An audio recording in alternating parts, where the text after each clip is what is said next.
सभी को नमस्कार, प्रणाम। हम योग के बारे में आपको कुछ बताएंगे कि योग कैसे होता है और योग क्या है। योग यानी जुड़ना या मिलना, और योग परंपराएं हमारे भारत में सभी जगह बनी हुई है। जैसे हम प्रार्थना करते हैं वो योग है, और घरों में हम पूजा पाठ करते हैं वो भी योग है। वो योग इसलिए करते हैं कि हम हमेशा स्वस्थ रहें, शक्तिशाली रहें और सभी कार्यों में सफल रहें। पढ़ाई हो चाहे कोई भी घर का कार्य हो, सभी कार्यों में हम सफल रहते हैं योग से, और कभी बीमार नहीं होते। योग से हमेशा के लिए स्वस्थ रहते हैं, इसलिए हमें योग करते रहते हैं। योग की परंपराएं बनी है। योग यानी जुड़ना। जैसे पानी का पानी से योग होता है तो मिल जाता है, यानी योग यानी मिलना भी है। वो पूरा योग को आध्यात्मिक कहा गया है, उसको भक्ति भी कहते हैं। और आध्यात्मिक इसलिए कहते हैं कि वो दिखता नहीं है, अनुभव में आता है। योग हमें अनुभव में आता है।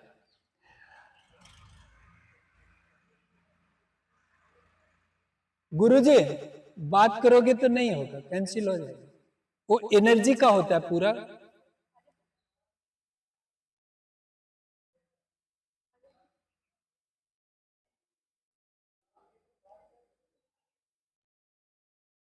तो योग यानी मिलना, और योग हम करते भी हैं, प्रार्थना वगैरह। तो हम किससे करते हैं और हम कौन हैं? जैसे 2 का 2 से योग किया जाए तो 4 होंगे, लेकिन 2 को जिससे योग करना है उसको भी जानना है, और जिससे योग होना है दोनों को जानना है, तो ही हम योग कर पाते हैं।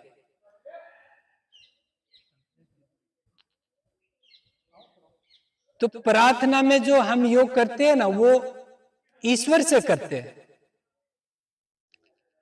हम ईश्वर से योग करते हैं और हम ईश्वर से मिलते रहें, इसलिए परंपराएं बनी है सुबह शाम कुछ देर के लिए।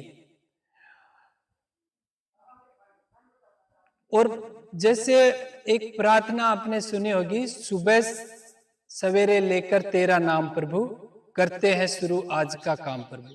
तो उसका हम नाम लेंगे योग में। फिर दूसरा आता है, शुद्ध भाव से तेरा ध्यान लगाए हम, विद्या का वरदान तुम्ही से पाए हम। जैसे ही हमारा उस ईश्वर पे ध्यान जाता है, उस ध्यान को योग कहते हैं। फिर वो सारे वरदान देता है हमें। उसके बाद हम बीमार भी नहीं होते, कभी कमजोर भी नहीं होते, और कभी असफल भी नहीं होते। और फिर तीसरा आता है, गुरुओं का सत्कार कभी ना भूले हम, बने इतने महान गगन को छूले हम। तो गुरु कौन होते हैं? जो हमारे गुरुजन होते हैं ना, वो पूज्य गुरुजन होते हैं। उनके अंदर एक देवत्व होता है। जैसे एक गुण होता है, जैसे उनको देवता कहा गया है आध्यात्मिक भाषा में। सभी अध्यापकों को देवता कहा गया। देवता यानी देने वाले। तो वो हमें क्या देते हैं? वो एक देवत्व है, एक शक्ति है, वो देते रहते हैं। जैसे उसको समझने के लिए हम, जो गुरुजन है ना, गुरुजन, उनका हम कभी भी कितना भी अनादर भी करेंगे ना, तो भी वो हमारा कभी ऐसा नहीं चाहेंगे कि ये बच्चा अस्वस्थ हो जाए, फेल हो जाए। और जैसे ये जो गुरुजन है, ये दूसरे स्कूल के विद्यार्थी का भी बुरा नहीं चाहते। तो ये जो अच्छा चाहते हैं ना, वो देवत्व है। और वो हमारे माता पिता में भी होता है। आध्यात्मिक भाषा में माता पिता को भी देवता कहा गया है। तो ये जो देवत्व है, उसका सत्कार होता है। वो एक भाव से होता है, वो एक मन की मान्यता से होता है। फिर हम महान बनते हैं। जैसे गुरुजन अगर हमें मतलब कि डॉक्टर, कलेक्टर, इंजीनियर, साइंटिस्ट बनाना चाहते हैं तो वो हम बन जाएंगे ऐसा। और अगर हम बनना चाहते हैं तो हम बन जाएंगे। उस देवत्व, उस एक ऊर्जा शक्ति होती है, उसका आदर करते हैं हम। इसलिए इस प्रार्थना का प्रैक्टिकल है। तो पहले हम उनका नाम लेंगे, ईश्वर का, फिर शुद्ध भाव से तेरा ध्यान लगाए हम, यानी उसके ध्यान में जाएंगे। फिर हमें सारे वरदान मिलते हैं। उसके बाद हम स्वस्थ रहते हैं और शक्तिशाली रहते हैं और मतलब कि सफल रहते हैं सभी कार्यों में। और आपका जो पढ़ाई का है रिजल्ट, जो भी पढ़ते हो आप अच्छे से समझ में आएगा, सही से समझ में आएगा। और हम स्वस्थ भी रहेंगे, इसलिए रेगुलर तो स्कूल में आएंगे और सही से समझ में आएगा, इसलिए सफल होंगे परीक्षा में। तो वो योग हम अभी करते हैं। तो उसमें करना क्या है, जैसे मेडिटेशन है उसको ही ईश्वर का ध्यान बोलते हैं, उसी को योग बोलते हैं और उसी को ईश्वर भी कहते हैं। योग को ईश्वर भी कहते हैं, योग प्लस ईश्वर यानी योगेश्वर।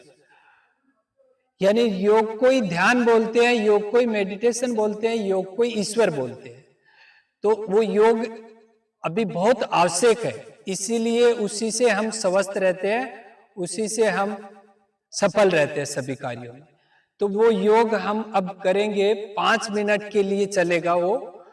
एक इसके अंदर 5 मिनट का वो योग ऑडियो है वो चलेगा।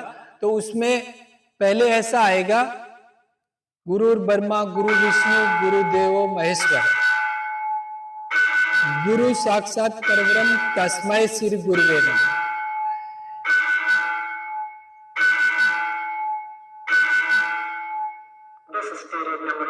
यानी हम उनको खाली मन में एक भाव करेंगे, उनका आदर होगा उस शक्ति का जो गुरुजनों में होती है, जो हमारे माता पिता में होती है। फिर दूसरा आएगा, मैं एक पवित्र आत्मा हूं, मैं एक शुद्ध आत्मा हूं। ऐसा भी मन में मानेंगे, मन के भाव से होगा। मन में मानेंगे तो सच्ची मान्यता से भाव उत्पन्न होता है और उस भाव को सकारात्मक एनर्जी कहते हैं, देव एनर्जी बोलते हैं उसको, ऊर्जा शक्ति बोलते हैं।